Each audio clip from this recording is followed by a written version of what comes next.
This is breaking news from the Las Vegas Review-Journal, sponsored by Michael Gaughan's South Point Hotel, Casino, and Spa. We called the committee's IT director, whose number was provided in advance. Should the chair experience technical difficulty or need to step away, Mr. Levin or another minority member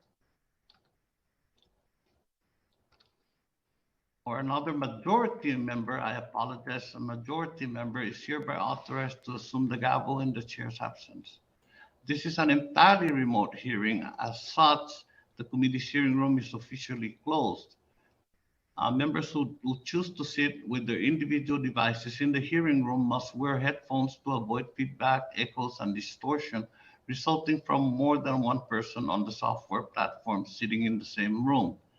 Members are also expected to adhere to social distancing and safe healthcare guidelines, including the use of masks, hand sanitizers, and wiping down their areas both before and after their presence in the hearing room. In order to ensure that the committee's 5-minute rule is adhered to, staff will be keeping track of time using the committee's digital timer, which appears in its own thumbnail. Members and witnesses are urged to wrap up promptly when their time has expired. Pursuant to Committee Rule 8C, opening statements are limited to the chair and the ranking member. This allows us to hear from our witnesses sooner and provides all members with adequate time to ask questions. I now recognize myself for the purpose of making an opening statement.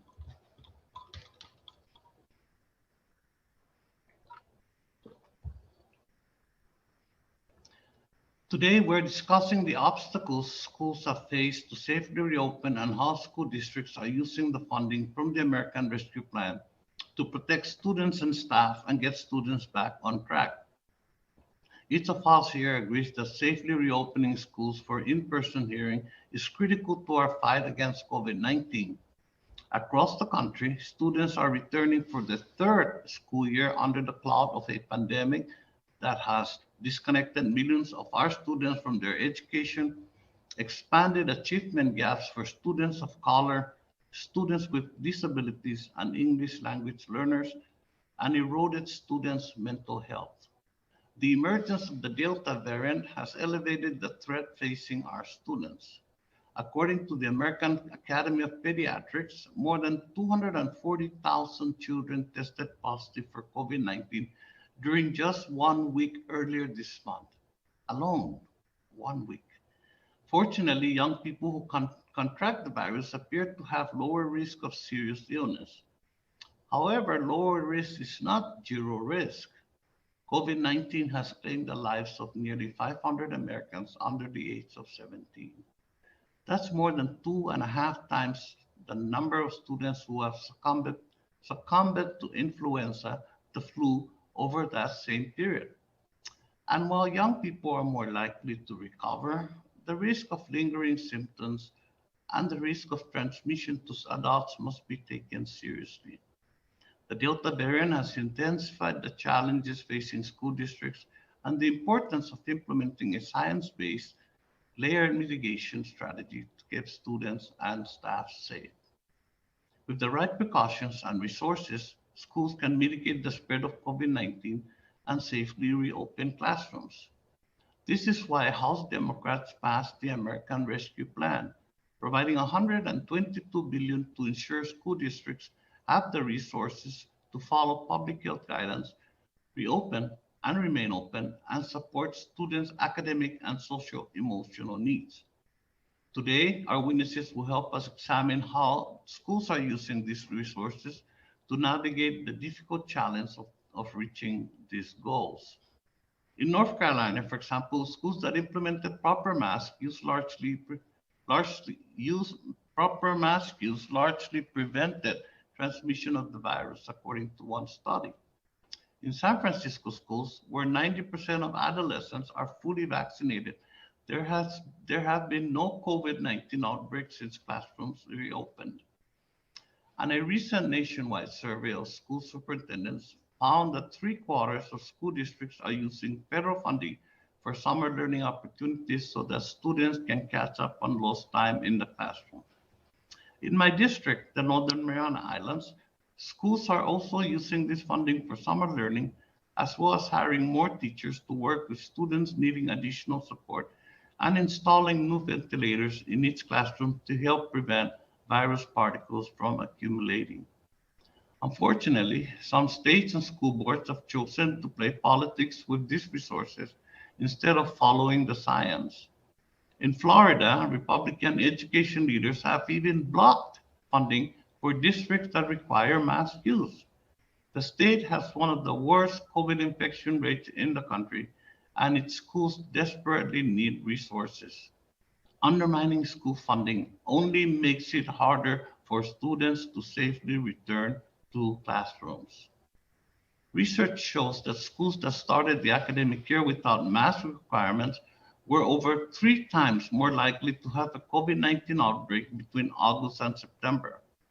However, we also know that reopening classrooms and making up for lost learning time is not enough to ensure equal access to quality education. Earlier this month, the committee took the step by passing its portion of the Build Back Better Act. This included significant investments in school infrastructure and teacher preparation that our schools and students need. Today's hearing is an opportunity to learn from experts about the obstacles schools face to reopening safely, how schools can keep students in the classroom safely, and how states and districts can leverage federal grants, federal funds to build a more equitable education system for the future.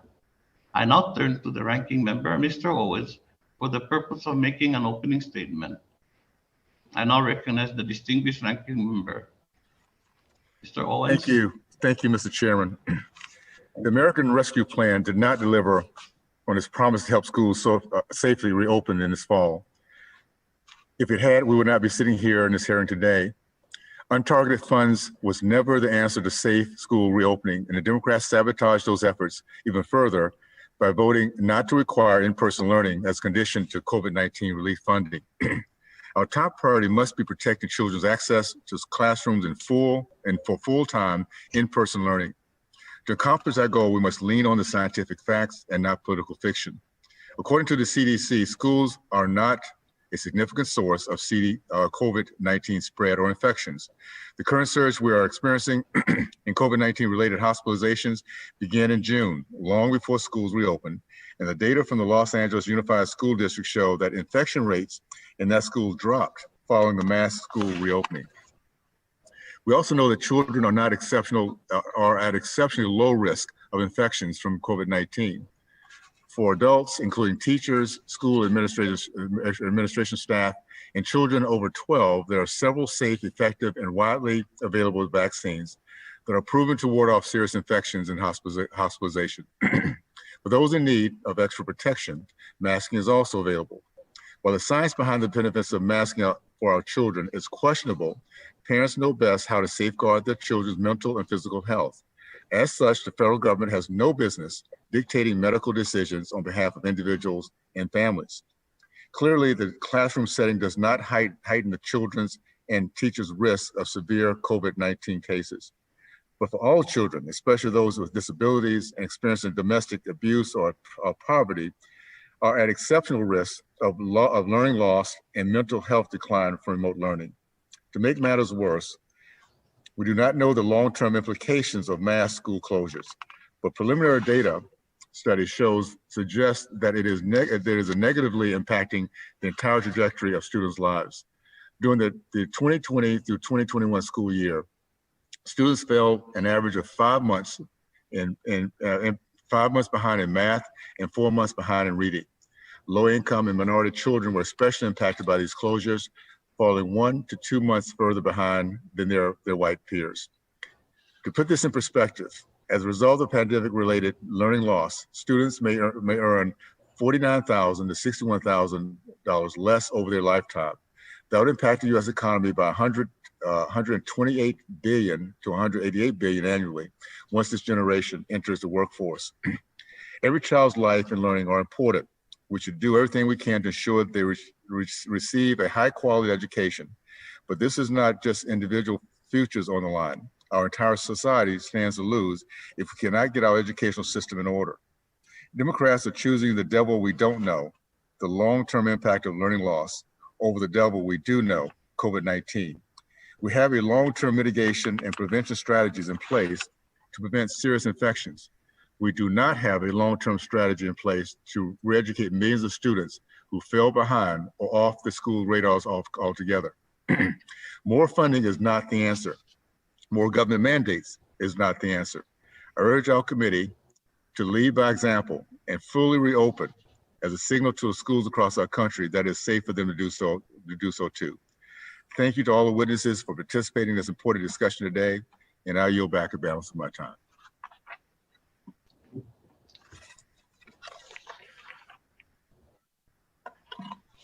Yeah, thank you very much. Thank you, Mr. Owen. And now, without objection, all the members who wish to insert written statements into the record may do so by submitting them to the committee clerk electronically in Microsoft Word format by 5 p.m. on Wednesday, September 13. I will now introduce our witnesses and start with Dr. Jesus Jara. Mr. Jara, I would like for you to know that my late father also was named Jesus. And Mr. Jara has served as superintendent of the Clark County, Nevada School District, the 5th largest school district in the nation since 2018. Previously, he served as the deputy superintendent for Orange County Public Schools and the superintendent and chief operations officer in Monroe County Public Schools in Florida.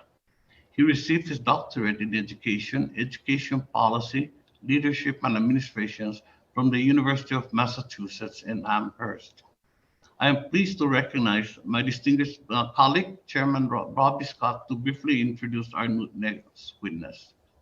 Mr. Chairman, thank you, Mr. Chairman, and I'm very proud to introduce somebody I've known for about 25 years. Denise Ford has worked in leadership roles in several nonprofit organizations and spent 20 years in progressively senior congressional staff roles, starting on my staff, and most recently as staff director for the House Committee on Education and what was then the Workforce on the Democratic side. She also served as the Obama administration at the Department of Education, where she held the positions of Principal Deputy Assistant Secretary and Acting Assistant Secretary in the Office of Planning, Evaluation, and Policy Development. She has a BS in Computer Science from Duke and an MA in Women's Studies from George Washington University.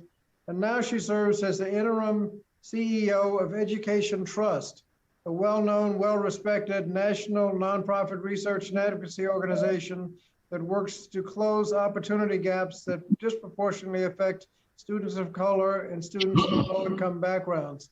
So it is certainly a pleasure to and a delight to welcome Denise Ford back to the committee.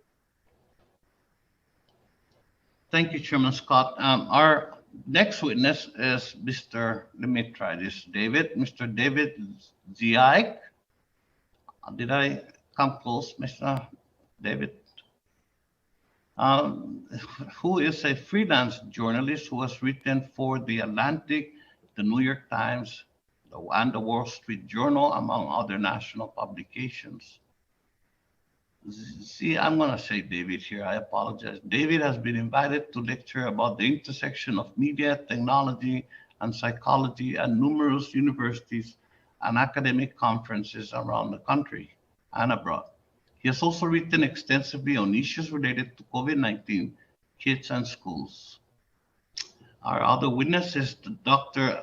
Ashish Jha.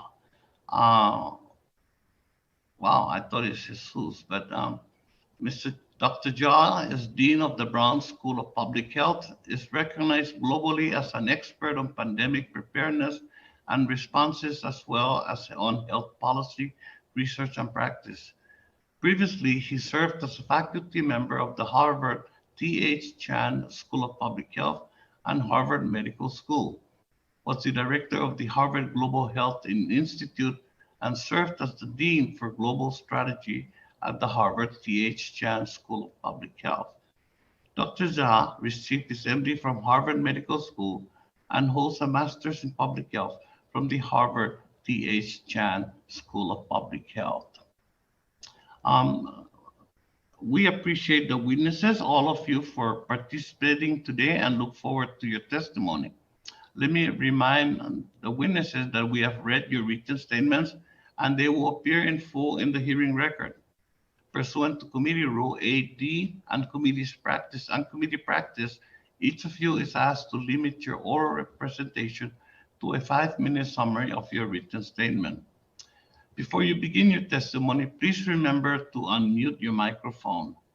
During your testimony, staff will be keeping track of time and a light will blink when time is up. Please be attentive to the time, wrap up when your time is over, and remute your microphone.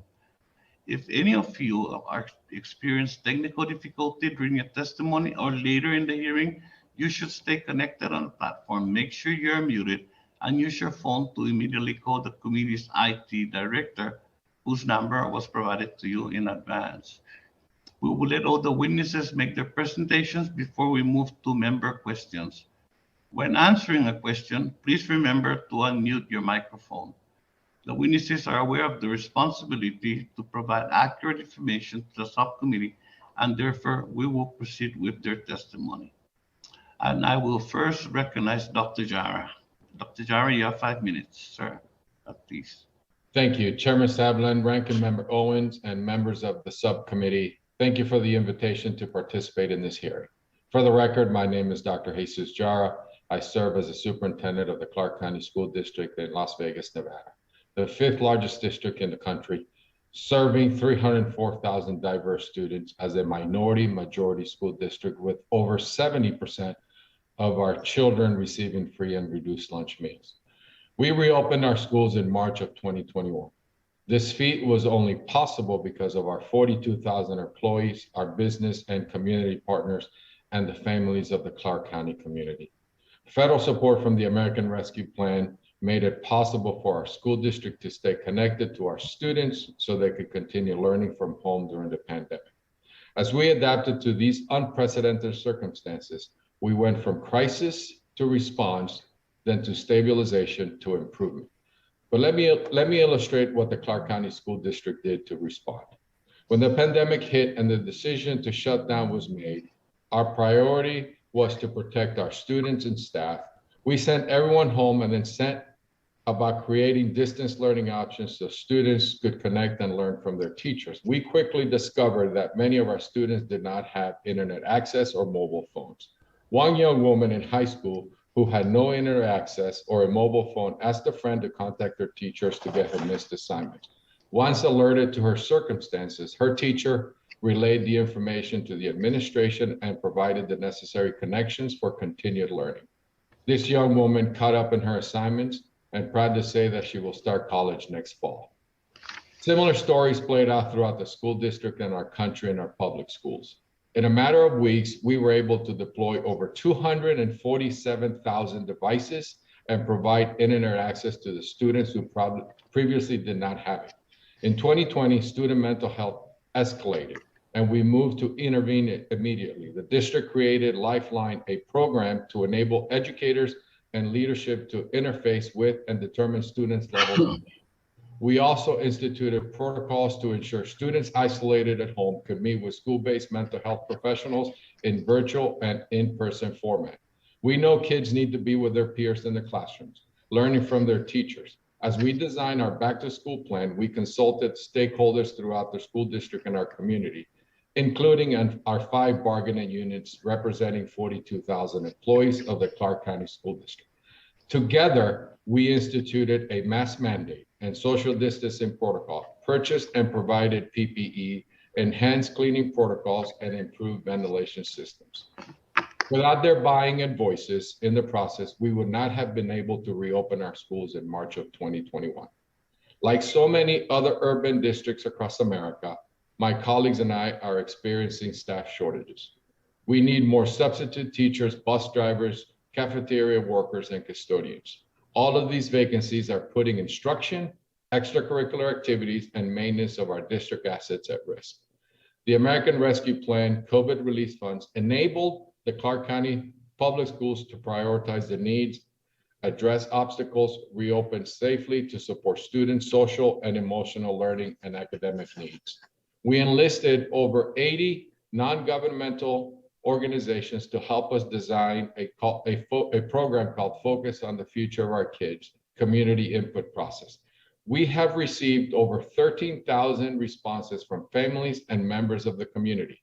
In addition to students most impacted by the pandemic, 90% of the survey respondents identified those who experience historical racial inequities, students of low-income families, students of color, English language learners, children with disabilities, students experience homelessness. Because of these community conversations, we have allocated $533 million of the allocated dollars in ESSER. We firmly believe that investing on ARP to address learning needs is prudent despite the infrastructure and other investment needed in this district. We are hopeful that the needs can be remedied using the school construction in the Budget Reconciliation Act proposed by the House of Representatives. The circumstances were unprecedented. The needs are great. And now is time to shape a recovering benefiting our children, our community, our country, and the future. Thank you for giving me the opportunity to testify this morning.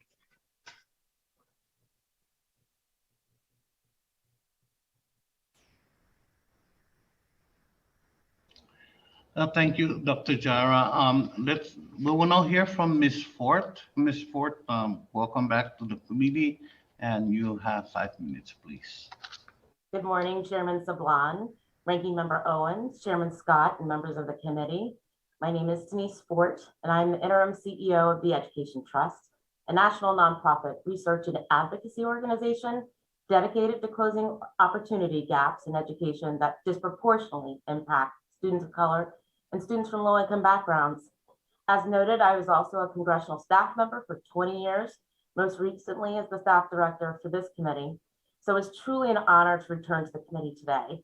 And in my other full-time job, I'm the proud mother of 2 sons who attend public schools right here in DC and are experiencing firsthand the return to school after spending a year at home in virtual settings.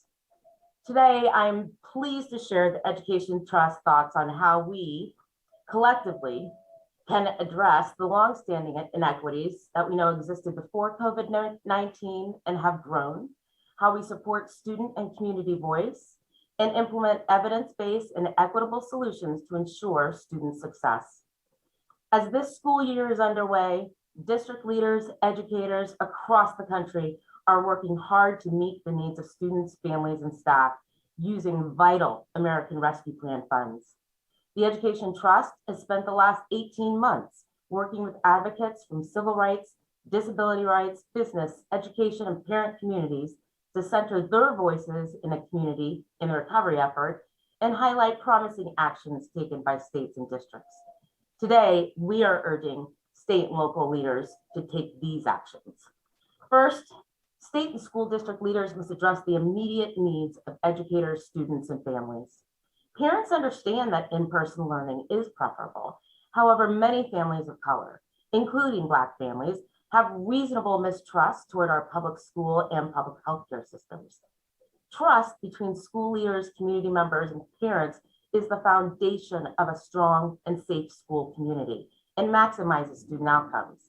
Leaders should actively inform and invite conversations with families.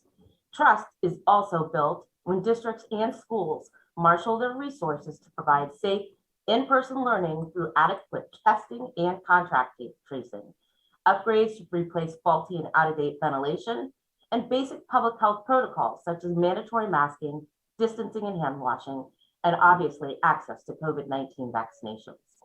Second, states and school districts must ensure that funding is used equitably to address students' social, emotional, and academic development. Beyond addressing the immediate physical needs of students, educators, and staff, we must do everything in our power to ensure that children reach their highest academic potential and overcome the devastating year and a half of unfinished learning. Our research indicates when implemented under the right conditions, there are two strategies that are most effective to accelerate learning: targeted intensive tutoring and expanded learning time. We also know that strong, positive relationships with teachers and schools can dramatically enhance students' motivation, academic engagement, and social skills. In close partnership with a diverse and representative set of stakeholders, states should support districts and schools to identify and implement evidence-based strategies to accelerate student learning.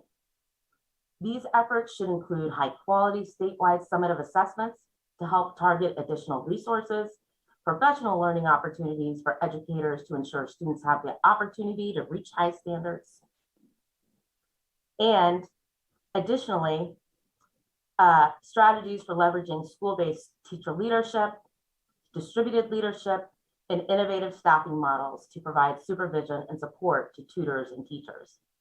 Additionally, they can and should invest in high-quality, culturally responsive instructional materials that teach the truth about the history of this country. We call upon states and school districts to provide clear and accessible information about how they are spending these precious relief dollars. Finally, states and school districts must ensure that funding is used to lay the foundation to address the inequities that were exacerbated by COVID-19. State and local leaders should be planning for how ARP funds and other resources can yield lasting structural change. Congress should support these efforts in a variety of areas, including passing legislation to increase equitable access to early childhood education, advanced coursework, home broadband, strong and diverse educators and school meals, eliminate discriminatory school discipline practices, and incentivize states and localities to make their funding formulas more equitable. In closing, the Education Trust looks forward to assisting state and local leaders, Congress, and the administration in deploying resources in equitable ways that address the needs of underserved students and close opportunity and access gaps. Thank you for the opportunity to speak with you today, and I look forward to taking your questions. Yeah, thank you, Ms. Ford, for your testimony. We will next hear from Mr. Zeig. Sir, you have 5 minutes. Thank you.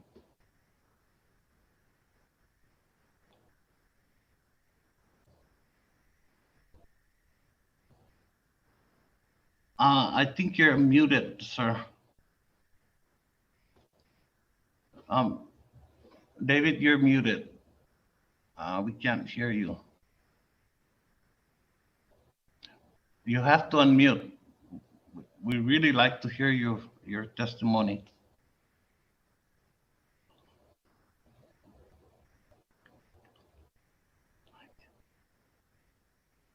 Okay, let's move on to the next witness, David, and then we'll come back to you because we do.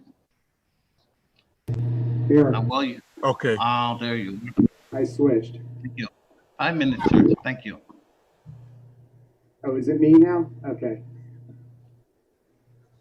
Good morning, and thank you, Chairman Sablon, Ranking Member Owens, and members of the subcommittee for inviting me to testify today.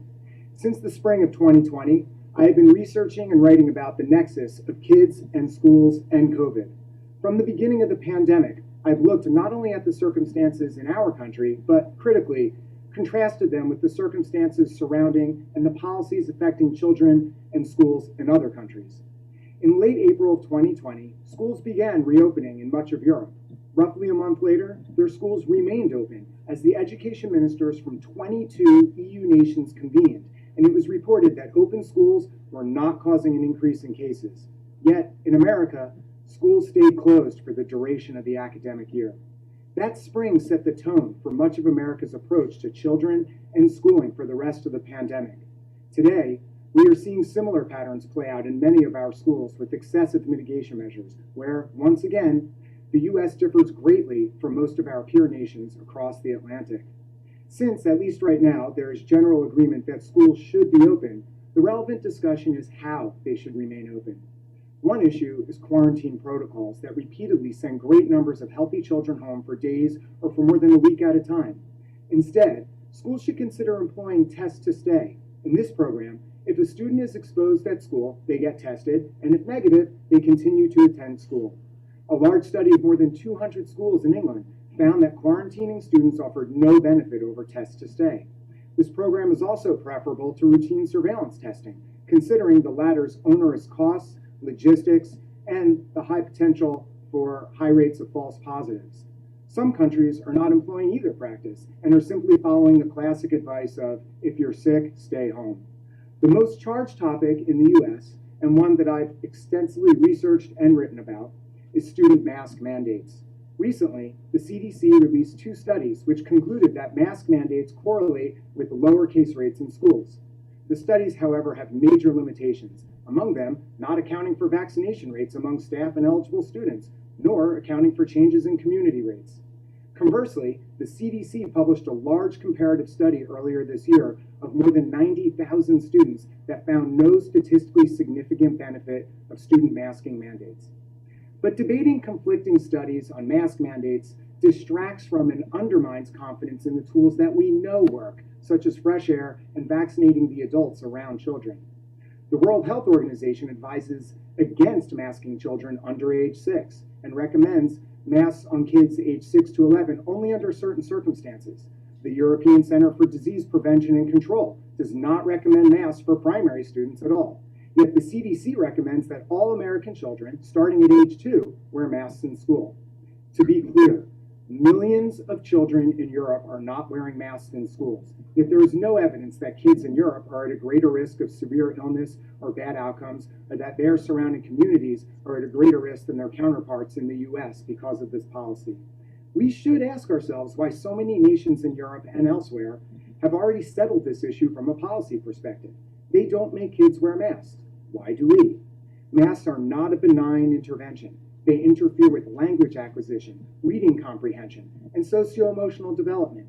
Quite simply, seeing faces is a fundamental part of how humans, and especially children, connect and communicate with each other. None of us knows what the impact will be, nor what it is like as a child to wear a mask all day, every day, for years on end. More broadly, to what end are we implementing all these interventions in schools? COVID, as has been known since the very beginning, thankfully, poses very limited risk of severe disease to almost all children. There's much to say on this specific point, some of which I detailed in my written testimony. Risk averse does not mean doing everything possible or conceivable to mitigate the spread of a virus to kids. Rather, we are trading the risk of one harm for the amplification of risks from other harms. Keeping kids home, alone in their bedrooms, glassy-eyed in front of screens all day is not, quote, playing it safe, nor is preventing them from seeing their friends' smiles or their teachers' faces. For a few weeks, this was no big deal. But now, in academic year number 3 of the pandemic, we need specific metrics for when these interventions on children can end. The reason school policies in European nations differ from ours is not because they have, quote, beaten the virus. It's because they are, and have been, interpreting the data very differently from our public health officials. I urge the members of this committee to ask the CDC to provide specific, evidence-based reasons why its masking guidance differs so dramatically from that of the World Health Organization, UNICEF, and the ECDC, and why our nation's school children have dramatically different burdens imposed upon them relative to their European peers. Thank you.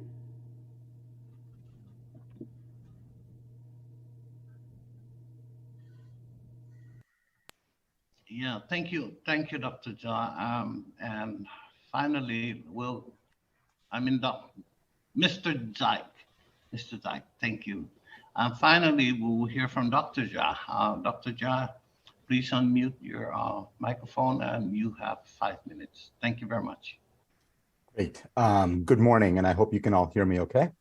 Chairman Sablin, Ranking Member Owens, Chairman Scott, thank you for having me here. Approximately 20 months ago, we confronted a novel disease we knew almost nothing about.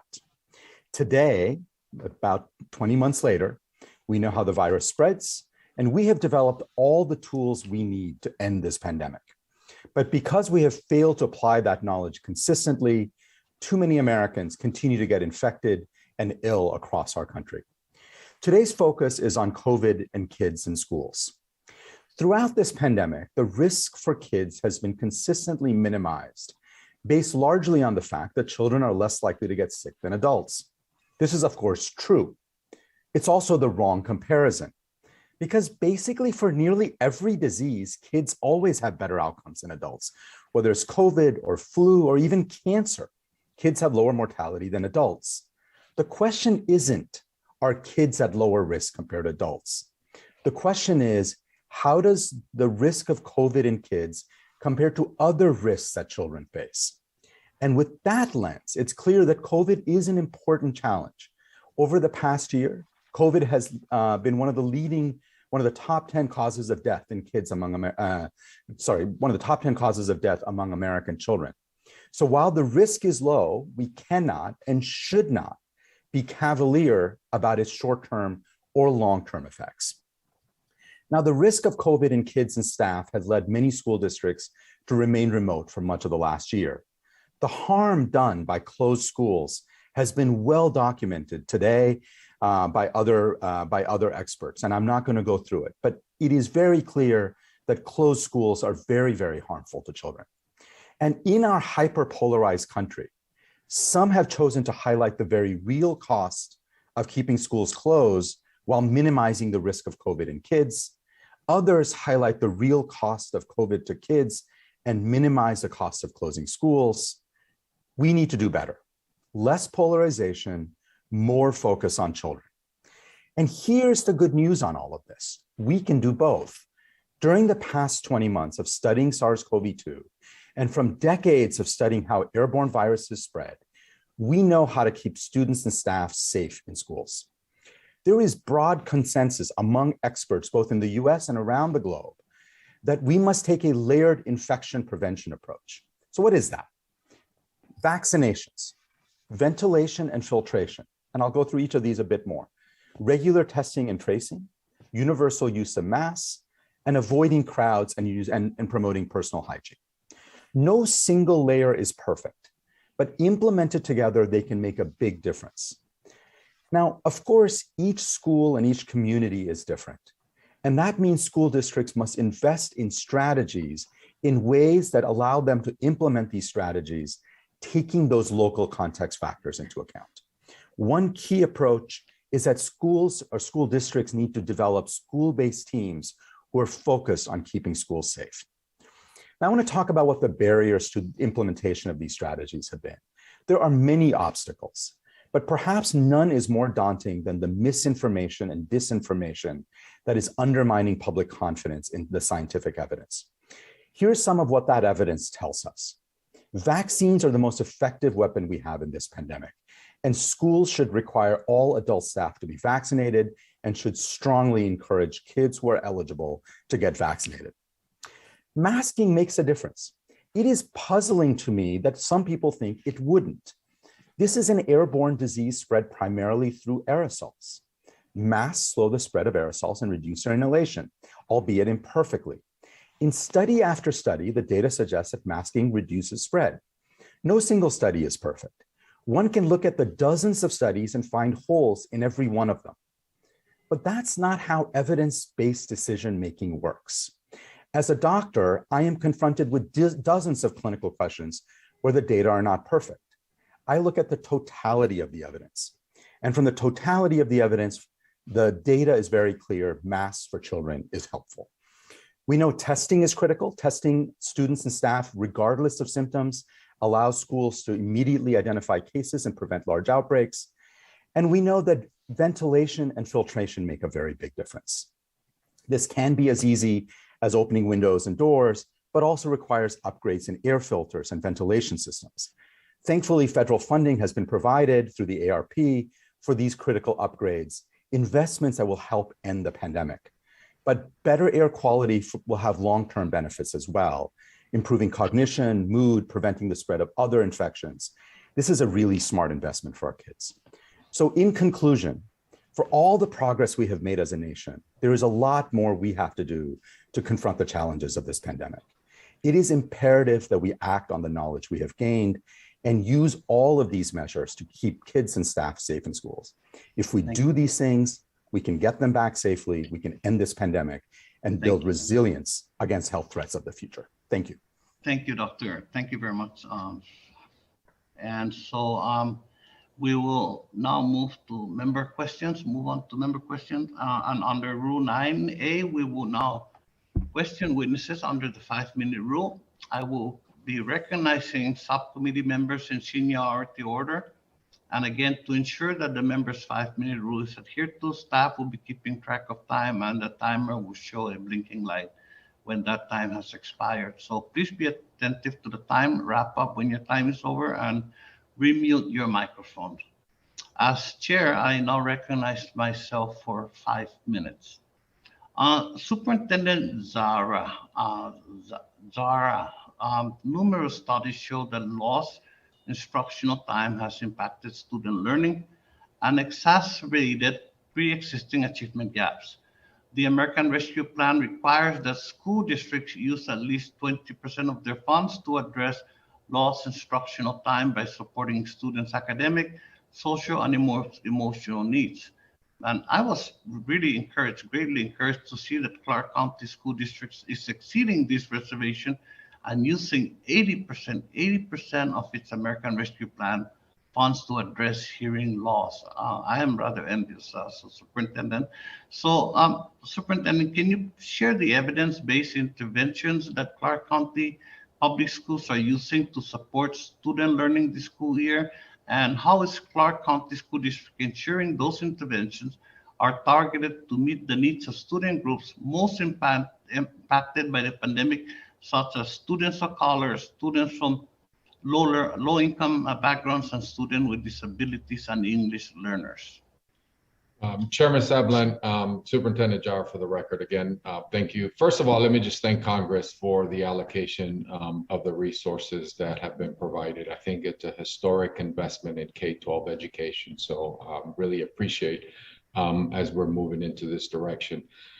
As I mentioned in my testimony, this was something that was important for us as a community to really allocate time for community input. As we faced and moving into an improvement after we stabilized this community and our children, one of the things that was very clear was the loss in learning, and as an opportunity for us to move forward. So the allocation of resources to support our kids really was research-based, but a community input. We brought into our students to re-engage in summer accelerations. I heard in your opening remarks, a lot of our school systems brought in their kids in this summer for summer acceleration, re-engaging into our schools. So we're looking at expanded learning opportunities, really investing in our educators on professional learning. We're proud of the work around mathematics across the entire district, our English language learner. All our teachers, 18,000 educators, had the opportunity to participate in learning. Lowering the ratios for safe professionals are included in the plan to bring in hire more social workers, including counselors. Implementing high quality math instruction, professional development as well for our educators, instructional materials, purchasing really some of this personalized opportunities for our kids in programs, not only through technology, but also manipulators and face-to-face. And then we have a huge chairman and members of the subcommittee. We have an investment in early childhood. We know that our children, the earlier that we get them in our schools, I would say the better chances we have in really eliminating some of the gaps. So there's a huge investment as we're looking at as well in our early childhood, early literacy for our teachers and our educators. So thank you, Chairman. Thank you, Superintendent. Ms. Forte, let me try and get this one in. Education advocacy and civil rights groups have called on the Department of Education to ensure that as we restart accountability systems as required under the Every Student Succeeds Act, these systems are equipped to identify low-performing schools and direct additional support and resources where they are needed the most. So how can the Department of Education support states in improving their accountability systems to ensure that federal resources are supporting these schools and addressing the resources inequities that students of color and low students' incomes face? Ms. Fordham, we have less than half a minute. Yeah, thank you for that question, though. we can't go back to a time where all this data was hidden. And that is why accountability systems have been so important.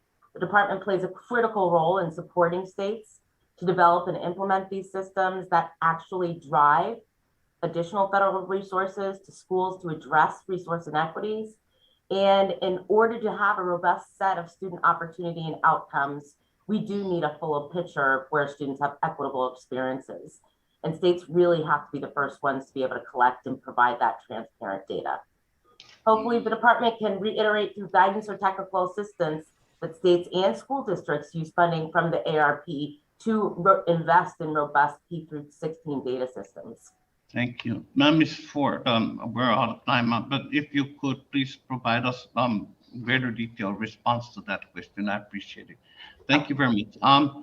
And I now like to recognize the ranking member, Mr. Owens, for his questions. Mr. Owens, you have 5 minutes, sir, please. Thank you, Mr. Chairman.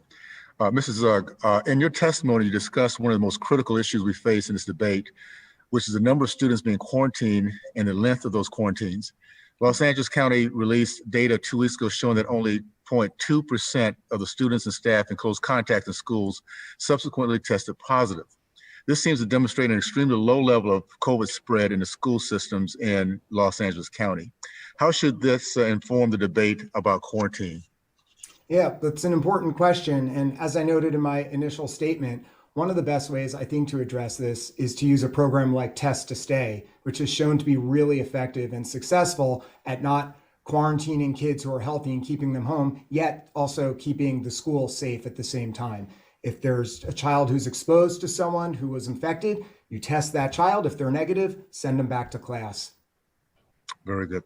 I'm going to continue with you, asking you, several states have prohibited their school districts from implementing universal mask mandates in their school districts, and those states have been criticized and investigated by the Biden administration.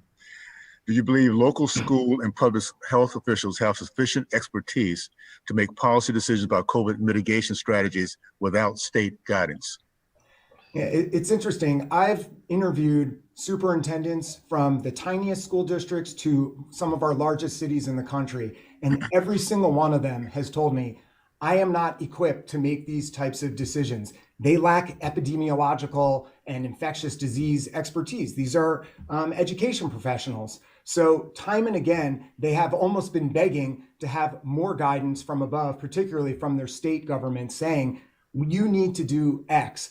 And that way it frees them up. Then they just follow the guidelines of state health departments that actually do have the staff, that do have the expertise in these healthcare matters, rather than sort of punting it to people where this is totally outside their wheelhouse. And one last question. 2 of our other subcommittees had a joint hearing yesterday examining ways to protect the health of communities from COVID-19. Among other things that the hearing looked into specifically was the disproportionate impact of COVID-19 on communities of color, which you argued that the country's mitigation strategies in schools have reduced or exacerbated or increased the disproportionality of COVID's impact on our communities at risk.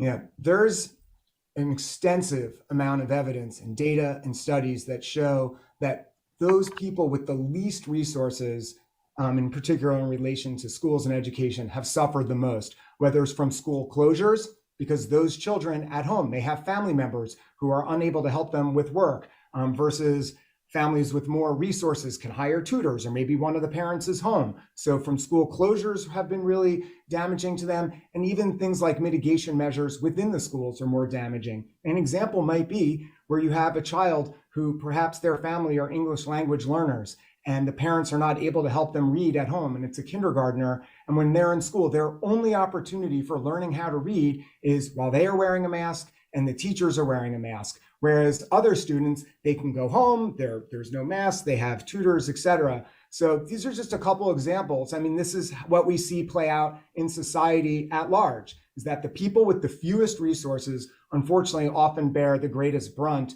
of the burden of these types of mitigation measures. And the education and school system is no exception to that problem.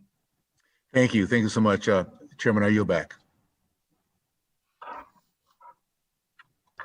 Yeah, thank you, Mr. Owens. I now like to continue on with member questionings, and I'd like to recognize one of my favorite teachers, Ms. Hayes. Mrs. Hayes, 5 minutes, please. Thank you, Chairman Sablan, and thank you so much for having this hearing, and to all of the witnesses for being here to continue this important conversation on this critical issue.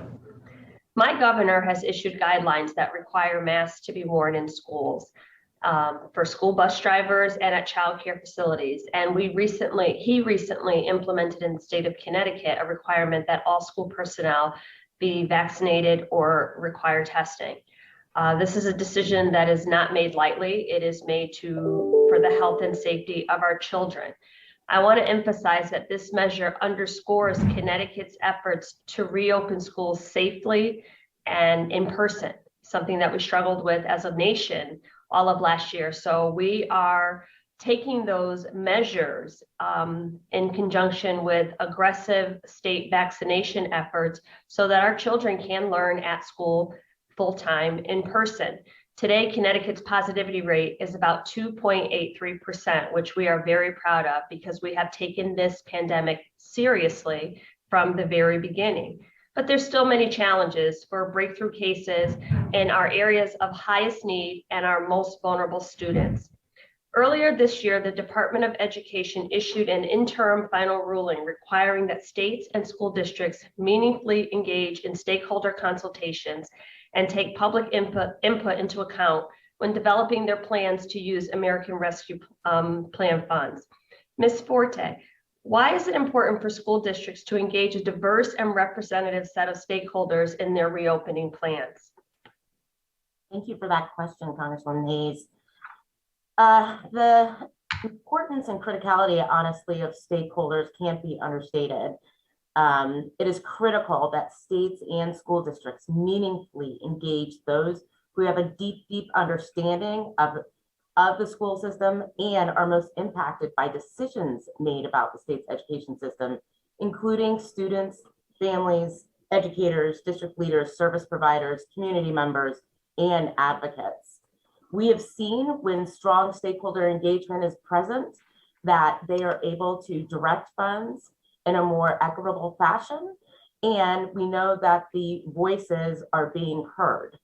This engagement should be part of a very sustainable feedback loop that allows students, families, community members to both provide input on initial plans, but also feedback as they're implemented. Thank you. And I don't come to this conversation from a lack of perspective. So many people talk about their district open without problems.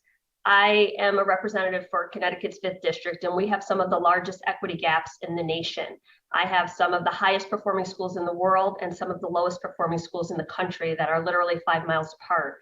During my time as the National Teacher of the Year, I traveled districts all over the country and all over the world, and they are not all created equal. So the fact that people believe that just because one school district was able to open immediately and effectively, because they might have had the physical structure, the broadband, the supports already in place, does not mean that that is the mechanism or the measure by which we can evaluate every district. Dr. Jara, has your district engaged families, and particularly families who have been the most impacted during this pandemic, in your district planning for reopening to meet the needs of children? Great question. Representative Hayes, yes, we did. But actually, when we started reopening, we brought in, I instituted a reopening plan, obviously not only our bargaining units, but all our community. As somebody who came into this country, not knowing English is one of the things that I always said, if my mother was educating me now, how would you be able to do that? We did participated. I was made available, I made myself available to Nevada PTA, town halls, all our advocacy groups to really look at ways to address and open schools safely. So yes, we did across the entire community. I'm going to tell you, we've opened schools. It hasn't been, as you mentioned, we have some of the largest inequity gaps as well. And it's been not without a challenge, but the commitment to keep our kids in school has been great from this entire community. So thank you. Well, thank you. And thank you for just re-emphasizing and reiterating our commitment to keeping our children in school, but also the fact that that has to be done safely. It is incredibly disheartening that on this committee in the highest halls of Congress, we are still even having a discussion that I think is something we should all agree on. We want our kids to be safe, and it is our responsibility to protect them from all harm. Based on the data and the information that we have. Again, thank you all so much for your thoughtful answers. Mr. Chair, I yield back. Yeah, thank you very much, Mrs. Hayes. Now I would like to recognize Mr. Grothman, please. Mr. Grothman, you have 5 minutes, sir. Thank you. Mr. Zweig, I don't know if I'm pronouncing that right. At a different hearing yesterday, one of the witnesses testified Congress should consider tying funds to doing what the CDC wants. Apart from the fact that the CDC has gotten so much wrong already here, given the degree of disagreement in the scientific community about the CDC's recommendations, would that be a wise step to take, just to say you got to follow CDC? I think it's a terrible idea, and I'll give you an example why. The CDC for a very long time was recommending 6 feet of distancing in the schools. However, a number of states were not complying with this guidance. Ultimately, in Massachusetts, they performed a study and they found that 3 feet of distancing was no worse than 6 feet of distancing. Had all of the states in the country lockstep complied with this 6-foot guidance, there never even would have been the opportunity to test this out. It's only because Massachusetts didn't go along with the CDC's guidance that scientists and experts were able to perform the study, and lo and behold, there was no benefit of 6 feet rather than 3 feet. After the study came out, the CDC shortly thereafter changed its guidance away from 6 feet down toward 3 feet. So that's just one example that we can't know what's happening unless states are given the opportunity to test different things. The CDC is an important and wonderful organization, but they're not infallible. So I hope this example at least gives a sense of why that's important. Well, I'm glad the state of Massachusetts had the guts to stand up to them. Obviously, different countries view things differently. You talked about different states viewing things differently. How did the United States response compare to, say, the European response or other peer countries as to how they dealt with the COVID with schools? As I mentioned in my opening statement, I think one of the biggest differences is that in Europe, and this is in many different countries with different cultures and different rates of cases and mortality rates and et cetera, one of the unifying factors is that they really prioritize keeping schools open. So this is in direct contrast to somewhere like California and some other areas where kids were out of school for a full year in many instances. So there's this kind of 30,000-foot view where schools in a lot of these cultures, where they said this should be the last place to close and the very first place to open. There were a number of academics and scientists in America who argued for that policy, but it obviously was not followed throughout the country. And then, as I mentioned, that sort of overarching philosophy, you could then see play out with a variety of other measures, whether it's with masking and other interventions. There is this sort of philosophy of priding normalcy for children over a sort of what at times seems to be a hyperbolic kind of a security theater, whether it's the plexiglass, between the desks and things of that nature. Okay.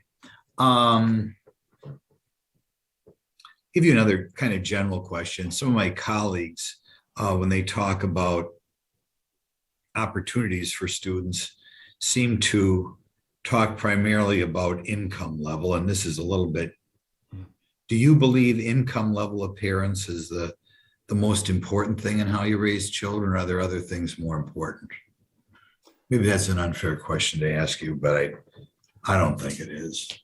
I'm sorry, you're asking me if an income level is the most important factor in how children are being raised? Right. I mean, the implication from some of my colleagues, I found a little bit offensive to imply that if you don't make a lot of money, you can't be a good parent, or that if you make a lot of money, you're automatically a good parent.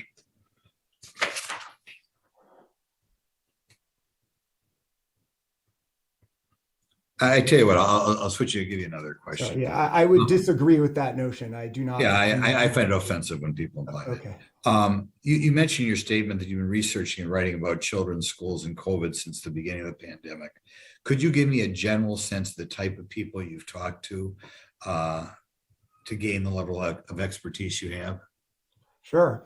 One of the things that's fun about being a journalist is I get to talk to everyone. So I now have a virtual Rolodex in my phone of infectious disease specialists, epidemiologists, immunologists, pediatricians, superintendents from schools.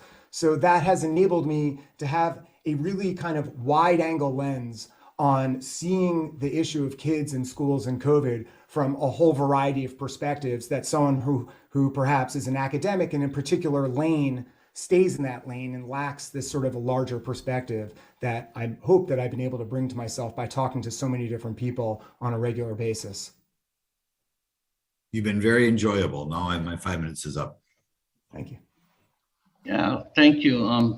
Thank you. And if we start counting on what we take as offensive, we'll never get anything done. But we're entitled to our own opinion. So I'd like to now recognize Mr. Yarmouth, the chairman of the Budget Committee. Thank you very much. You have 5 minutes. Thank you very much, Mr. Chairman, and thanks to all the witnesses for being here today. In relation to that last comment, I didn't hear any of our members talk about the subject that Mr. Grothman raised. As a matter of fact, the only discussion I heard at all about income disparity was from the Republican witness. So I don't know where that question came from, but moving right along, Ms. Fort, your organization did a poll in New York State of families there, and it indicated that while families overwhelmingly wanted their kids to be in the classroom in person, they still had reservations about health and safety issues, particularly and understandably with Black and Latino families. My district in Louisville is 96,000 kids. It's majority non-white. And I know that we have a lot of that situation in my district where parents are very wary of sending their kids to school. In your report, were you able to deduce any strategies for convincing Latino and Black families of the necessity and the safety of sending kids back to school? Oh, what'd you do? Thank you for that question, Congressman. At the heart of the matter for many families of color in terms of returning to school was over the past year and a half, many of them were able to experience school with their students and saw firsthand what the classroom looked like, even though it might have been on video in a virtual setting. And many students of color continue to face a lot of microaggressions. They're being over-disciplined, even in a virtual setting.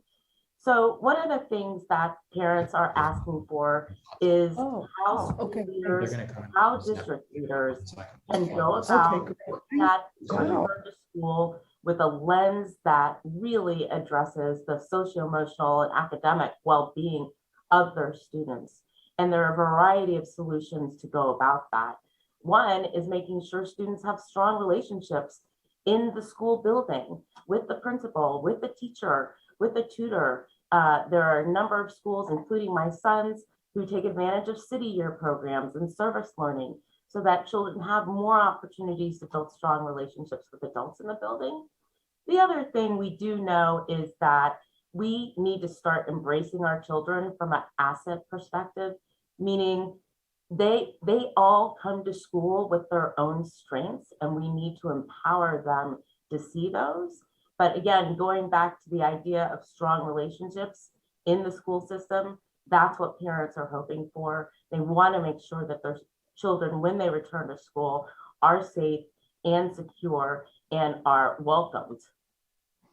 Thank you very much. Dr. Jha, I know that those of us who spend too much time on MSNBC are very familiar with you. I suspect that my Republican colleagues are not as familiar with you, but we're honored to have you here, and thank you for your work throughout this pandemic. I was intrigued by your testimony talking about the layered technique, and the fact that there are some elements of the strategy, the layering strategy, that actually have benefits beyond the just dealing with COVID, particularly the ventilation issue. We put a lot of money in the American Rescue Plan to deal with those kind of upgrades. Can you elaborate a little bit on how important this is to fund remediation of ventilation systems in schools? Yeah, Congressman, thank you for that question. And indeed, there is very, very good evidence that improving ventilation makes an enormous amount of difference. This is an airborne disease. And as such, things like wiping down surfaces or plexiglass, not so helpful. For the pandemic itself, we've got to clean the air. That's got to be the strategy. But what we knew before the pandemic, Congressman, is that poor quality ventilation had profound effects on cognition, on mood. And that's why companies have been making big investments in really having high quality indoor air. It should be something that should be available to all of our children, all of our colleagues in schools as well. So I think the American Rescue Plan opens up an opportunity to make smart investments in substantial upgrades in ventilation and filtration. And if we do, it'll help end the pandemic, but it will have long-term benefits for our kids and the people who work in schools. And obviously that's clearly a good investment for us to be making. Great, thanks for that answer, and I yield back. Yeah, thank you very much, Mr. Yarmouth. Thank you. I'd like to now recognize the former ranking member of this subcommittee, Mr. Allen. Mr. Allen, you have 5 minutes, sir. Thank you, Mr. Chairman, and it's thank you for holding this hearing. It's very important that we get to the bottom of this issue and the truth of this issue, and like I said, it's and I think we all agree it's for the children and their best interest.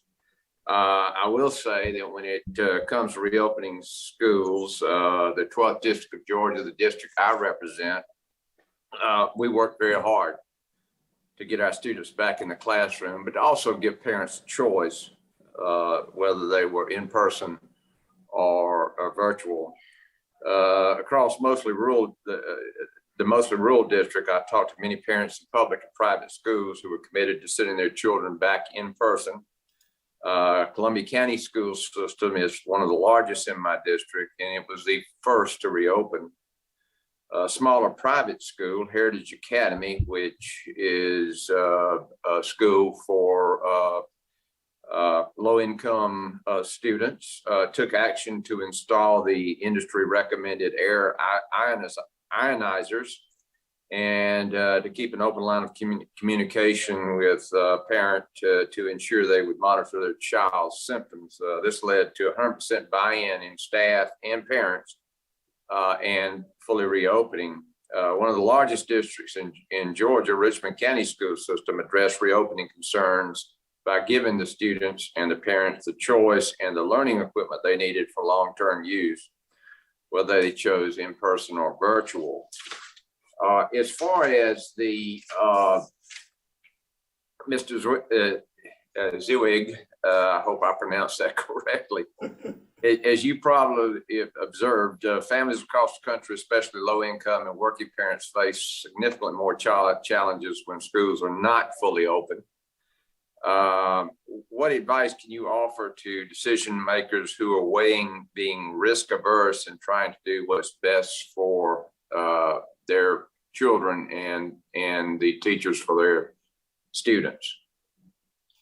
Well, obviously, every community is going to have a different degree of prevalence of COVID at different times, and that will influence the decisions of any education professionals, in that particular community. But I would say that, and you're going to probably hear a theme that I'm going to touch on a lot today, that there's this sort of broader view that's worth bearing in mind. And then the notion that closing schools and keeping children home is, quote, safe, that's the best thing to do at all times, I think is very misguided. And again, we have a real world observational evidence in front of us taking place throughout Europe, where they have been conducting themselves quite differently than a lot of America as far as keeping kids in schools, as far as not burdening them with excessive mitigation measures. It's not that they don't care about children there, I'm quite certain. It's that there is a different approach to what is safe and what does that mean. And they understand that doesn't specifically mean keeping children home or doing everything you can or perceive that you can do against a virus versus being aware of a variety of other harms and illnesses that can come to children. Well, let's be honest here. A lot of this was created by special interests and their influence over not only the Biden administration, but over many of our school systems across the country. How did, how has special interest caused more confusion and clouded the science that other countries are relying on more? How are they dealing with it? Well, as I'm sure everyone has seen, there certainly were reports that came out in the media regarding teachers' unions having private conversations with members of the CDC. However, the CDC has said, which is appropriate, that they have met with a variety of stakeholders. So I think it does make sense and it is appropriate. Teachers are important stakeholders, but other stakeholders should be involved in these conversations as well. And I would sort of broaden that statement to say that part of what we need to look at is not just infectious disease or viral mitigation, but broader concepts about what makes a flourishing childhood. We don't want our children to be in danger, of course, but we also want to look at this from a much larger, more holistic perspective. Again, and we're seeing this play out in a variety of other places. Great. Well, thank you very much. Again, you've been very helpful. And Mr. Chairman, I yield back.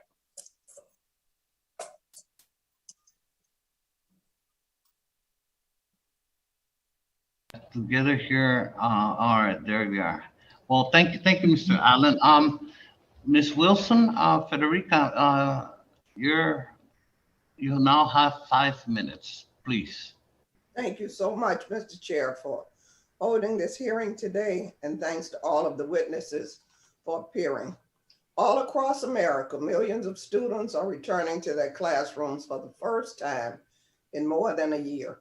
The time they spend away and how districts make up for it will have significant and lasting consequences. McKinsey estimates that this generation may earn roughly $50,000 to $60,000 less over their lifetime. Many students have entirely fallen between the cracks and may never catch up. According to Bellwether Education Partners, up to 3 million students have become totally disconnected from the education system. Thankfully, districts have the resources to address these challenges. Congress has invested roughly $200 billion to help schools safely reopen. However, officials in my home state of Florida and several others have put politics above public health. Our Governor DeSantis has fought to stop districts from implementing mass mandates while the Delta variant surges across our state. People in my district die every day. We have lost dozens of teachers in Florida. DeSantis is failing to protect Florida students and educators and endangering our state's recovery and the safe reopening of schools. Florida is the only state which has not submitted its ESSER plan to the Education Department to claim it's all of its relief funding. I have a few questions. Dr. Jara, as the Clark County School District uses their ESSER funds to invest in the children, are you considering equity in education and the funding for Black and Hispanic children and Black teachers specifically? And are you working closely with your federal delegation? Representative Wilson, great to see you, obviously, having grown up in Miami-Dade County Public Schools. So yes, we are. Obviously, the equity as a majority district here in the Clark County School District, yes, we are. That's why we partner with our nonprofits to really, for the community input as we've opened schools. So that's number one. And my delegation is very involved in communicating and working of our ESSER 3 and they have been really tied at the hip with us in making sure that we are providing the resources to where the greatest need, and I appreciate the question, Representative Wilson. What strategies is Clark County School District using to find and re-engage missing students?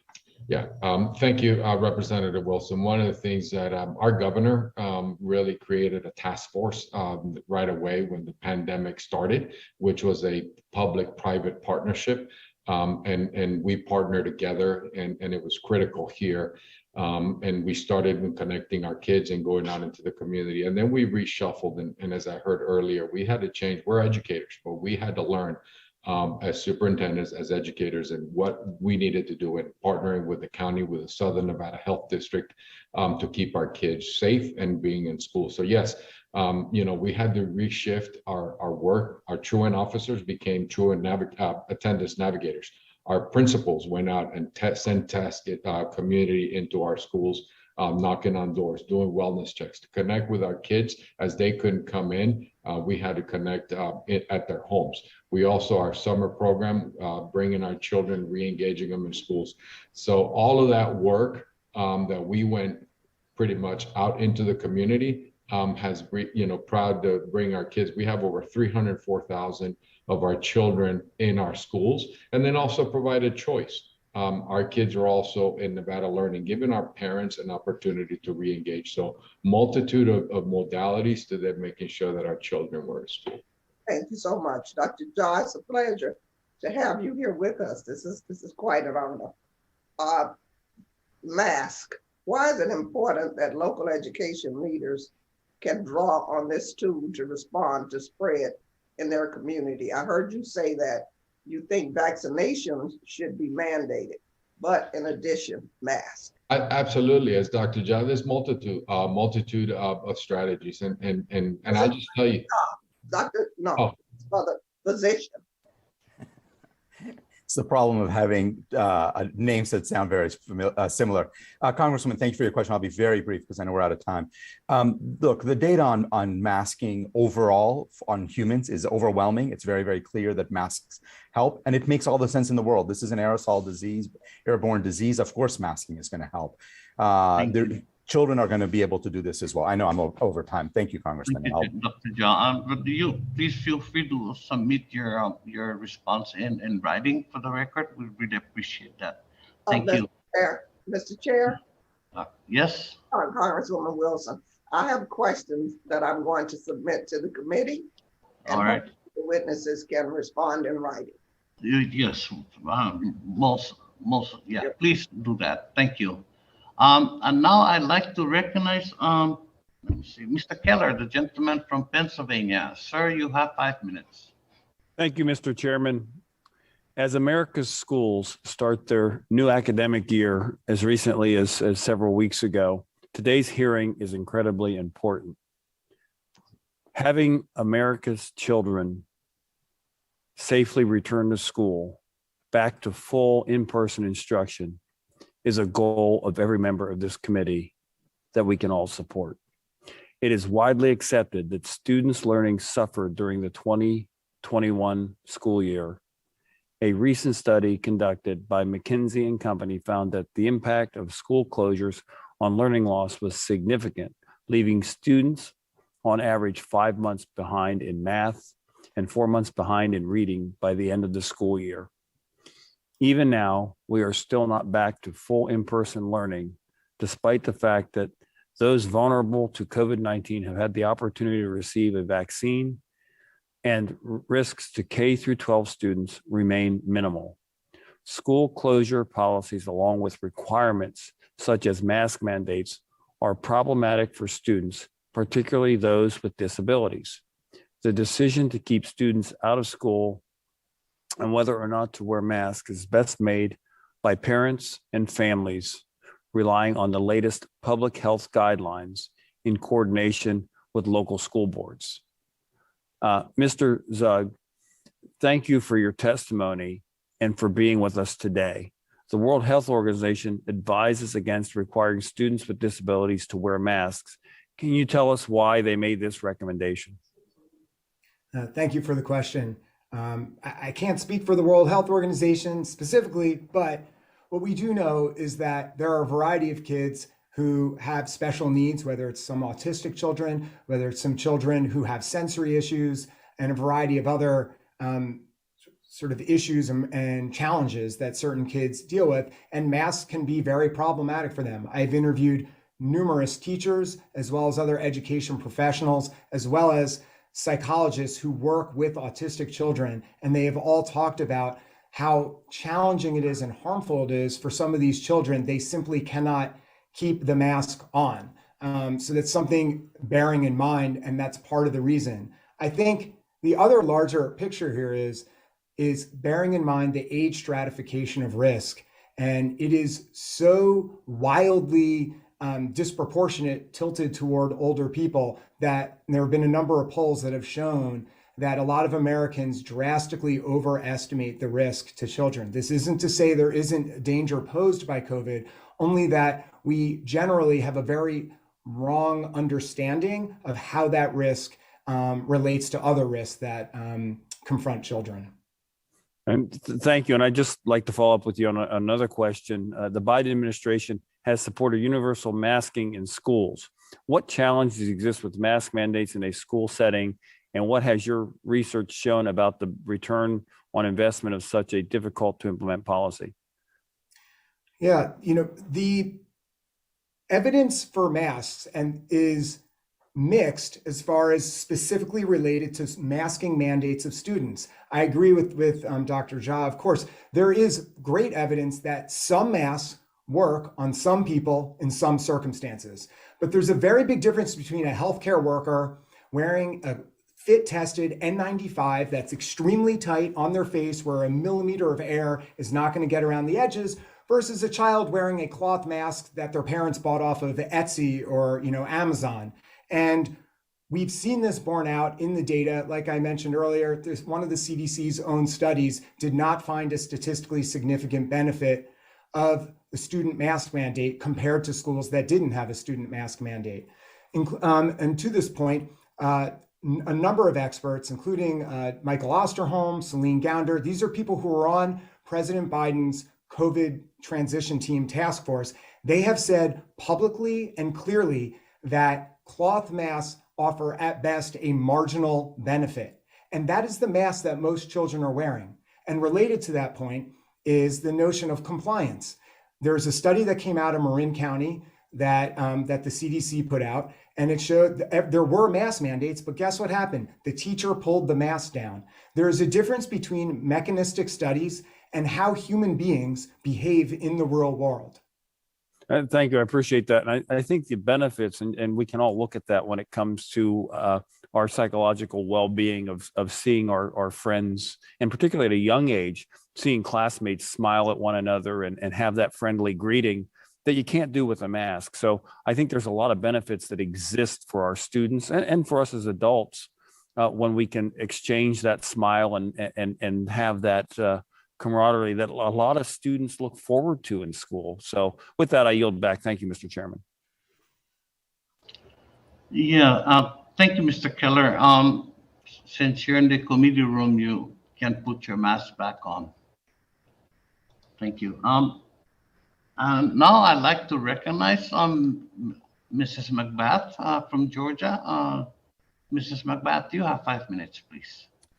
Thank you, Mr. Chairman, and thank you so much for holding this very timely and pertinent hearing on examining how we can best assure that our children have a safe and enriching return to school this fall. And I also want to thank our witnesses for taking time today to share their evidence-based research and observations with all of us. And as students, teachers, and staff return to classrooms for the first full school year in almost 2 years, in many inter-school classrooms for the very first time, it's really essential that we ensure that they have healthy and safe environments in which to flourish, as well as the tools necessary to equitably address the academic and social needs that they are going to face. And I'm so proud to have voted in support of the American Rescue Plan, which provides states like mine, Georgia, critical funding to help reopen schools safely and help students make up for the lost time in the classroom.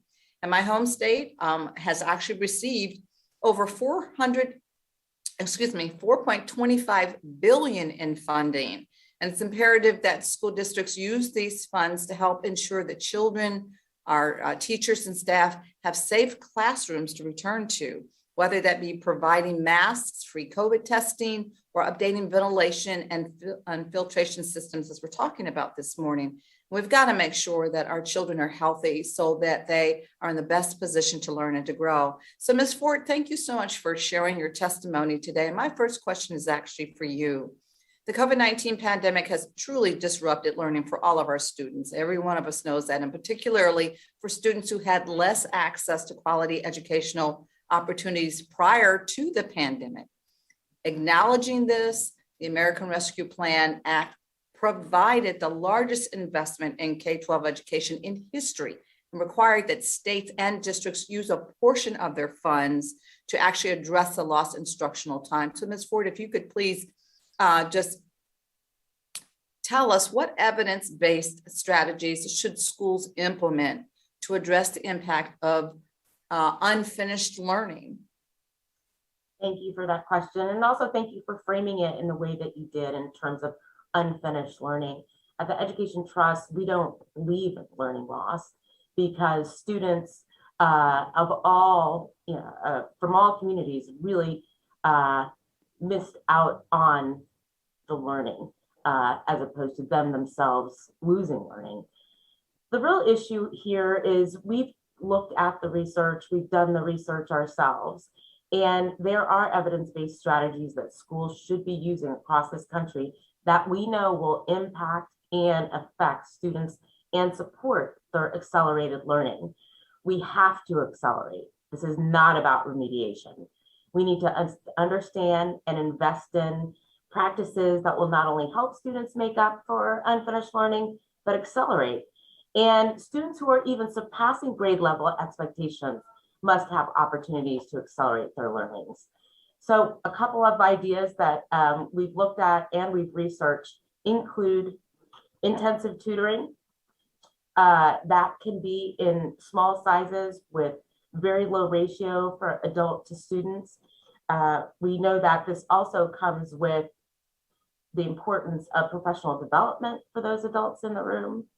Expanded learning, expanded time, adding more time to the day, including making sure that that day is filled with whole child supports such as play for our early kids, or it could be music for adults.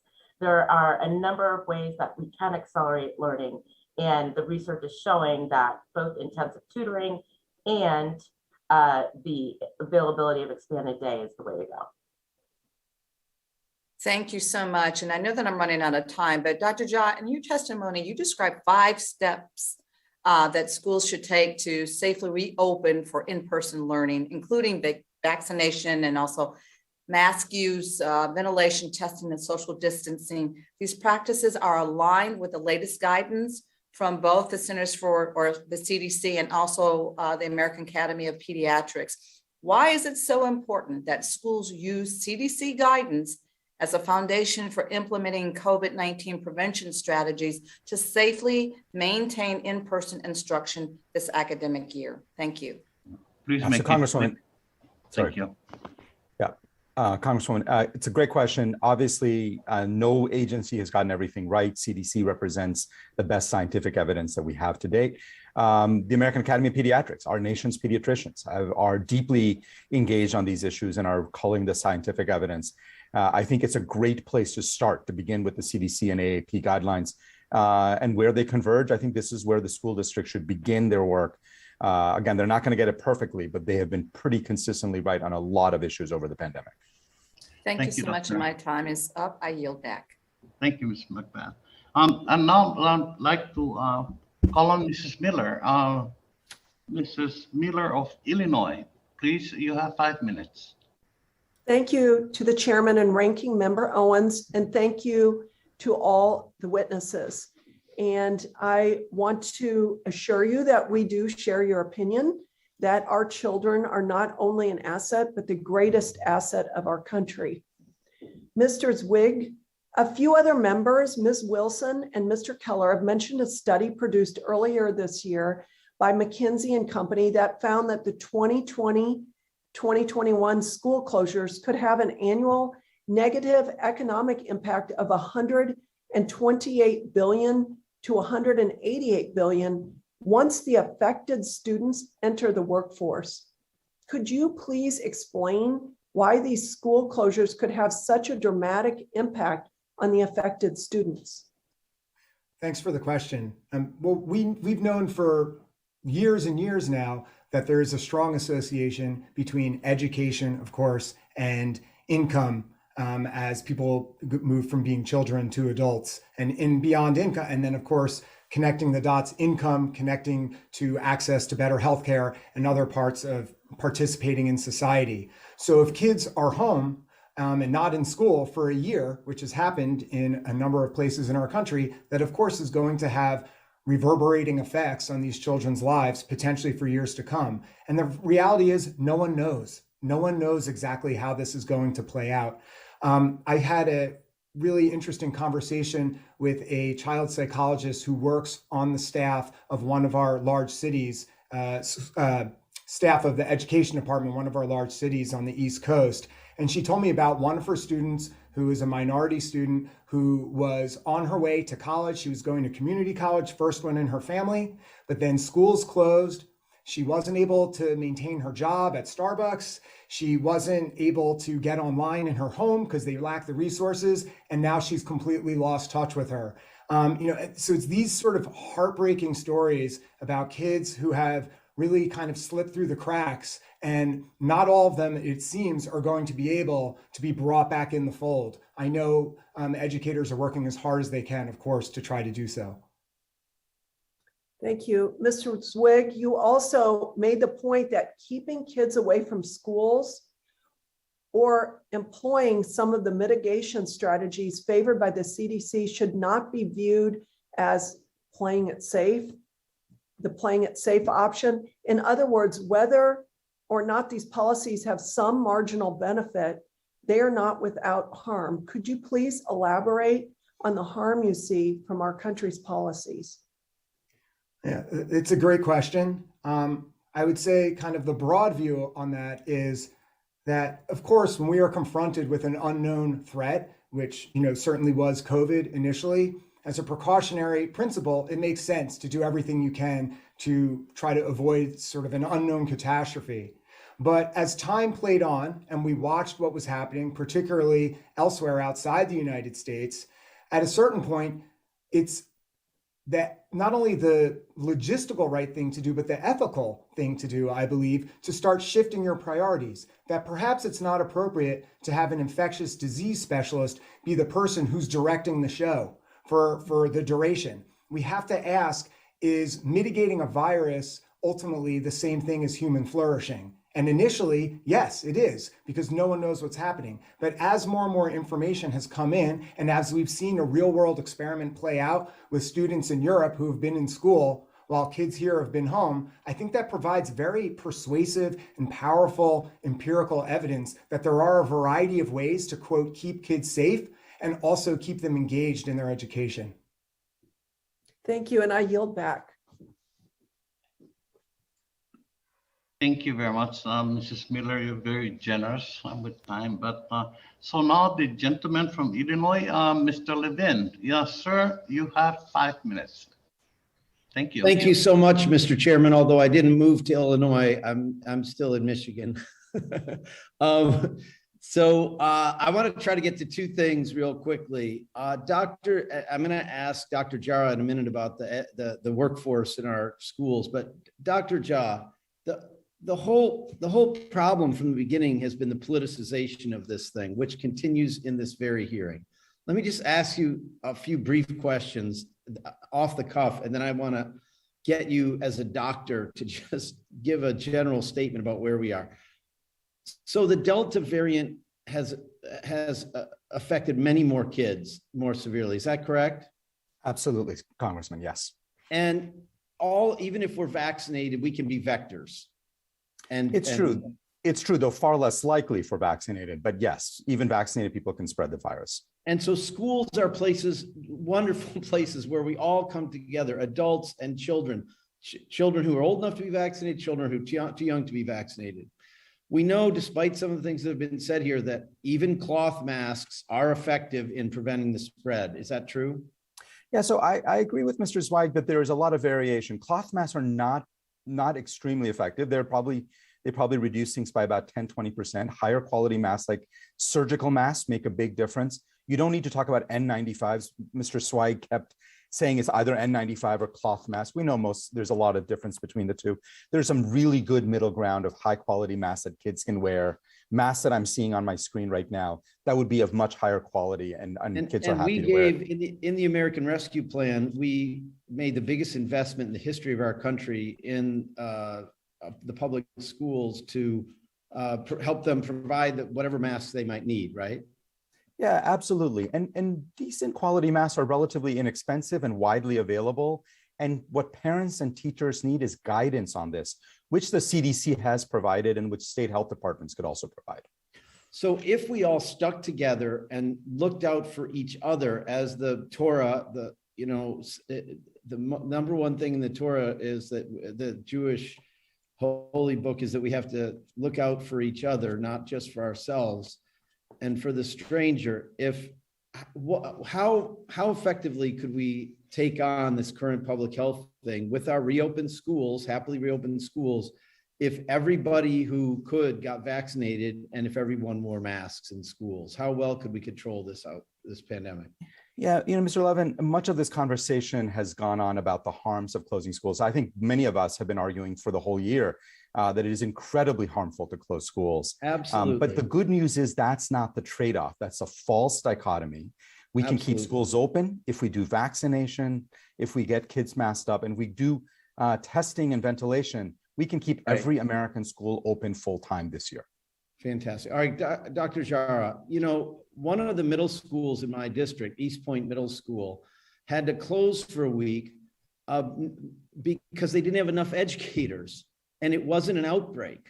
One of our big newspapers reported that 22% of the district's teaching positions are vacant. And this is a problem that's existed before the pandemic. People are tearing down our teaching profession. They're tearing down teachers' organizations as if there's some evil thing when they're really just the organization of the teachers. Talk to us, not just about your own district, but as a leader in education. Is there a longstanding crisis about school bus drivers, every kind of position in schools, and what do we need to do about it? Absolutely, Representative. Great question. And it is. I mean, I sit with the Council of Great City Schools as a member with urban school districts, but it's not just urban, it's suburban, it's rurals. We have a huge bus shortage. We have a substitute shortage. The workforce is struggling. We need to, and I think this administration, we've done is we really prioritize education. So I appreciate Congress in K-12, but it is a huge hurdle for us to continue and keep staff engaged. When the national conversation across this country is about public schools. So really it's an effort. This is a great conversation that we need to have. I got principals that are substituting classrooms, that are serving foods just to try to keep our kids engaged, our children in classrooms. Our bus shortage is something that we are struggling. We're trying to incentivize using the AARP money, but we have to have a nationwide long-term strategy around how do we keep our schools open. So we've done that in partnership with everybody in this community, and we're all committed to doing that here locally. Thanks, Dr. Jara. Well, Mr. Chairman, I would just say that if we all lifted up education, treated teachers as professionals as they are in other countries like doctors, lawyers, accountants, and stopped attacking their organizations and really compensated them well and respected them and all the people who work in our schools, we would be in a lot better position. Thanks, and I yield back. Thank you, Mr. Levin. And my two youngest would really appreciate that since they are school teachers. Thank you. Let me see, the ranking member of the full committee, Mrs. Fox, you? Yes, sir, I'm prepared. Okay, so you have 5 minutes, Dr. Fox. Thank you very much, Mr. Chairman. Mr. Zweig, We had two parents testify before this subcommittee earlier this year about the impact of school closures on their families. Each recommended that we do everything possible to keep schools open in the future. One even suggested we should think about schools like we do hospitals and grocery stores. Do you agree that outside of some obvious and compelling circumstances that we should resolve not to close schools for extended periods? I certainly do agree with that. And what's interesting is, in doing research for my book, all of the academic literature prior to the pandemic also said that. None of this was planned to close schools for a year, regardless of the various dynamics of the pandemic and the sort of transmissibility and virulence of this virus. From looking at a variety of different sort of pandemic playbooks and academic papers written on this, none of them mentioned closing schools for a year as one of the measures. Right. Well, I appreciate the fact that you talked about CDC, about the statistics on masks, and I believe your comments are more believable than comments of others who say, oh, masks absolutely work. Nothing that I have read has said that all masks absolutely work. So you talk in your statement about the need for clear metrics from the CDC for how and when COVID mitigation strategies are unwound. I wrote a letter back in July to Secretary Becerra asking for, among other things, the data used by the CDC to recommend universal masking in schools. Ironically, I sent that letter 2 months ago today, and I still haven't gotten a response. In the conversations you've had with experts in the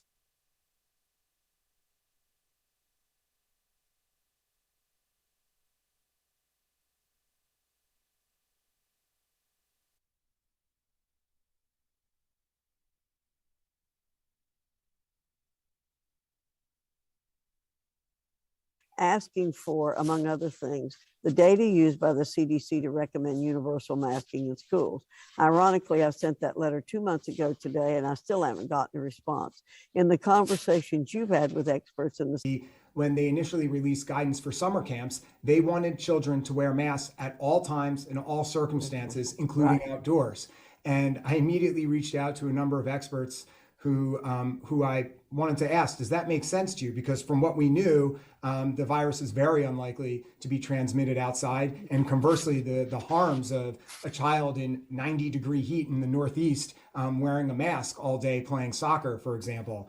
After I wrote an article about this, the CDC almost immediately thereafter changed its guidance and rescinded that recommendation, even though none of the underlying data had changed. So that's one example where it's okay. This is what science is about, is questioning. And lo and behold, the CDC, as it rightfully should have, ultimately changed its guidance in that particular circumstance. Yeah. We want questioning and we want modifications. You know, everywhere I go in my district, people say, where in the heck is the common sense in Washington, D.C.? There seems to be none up here.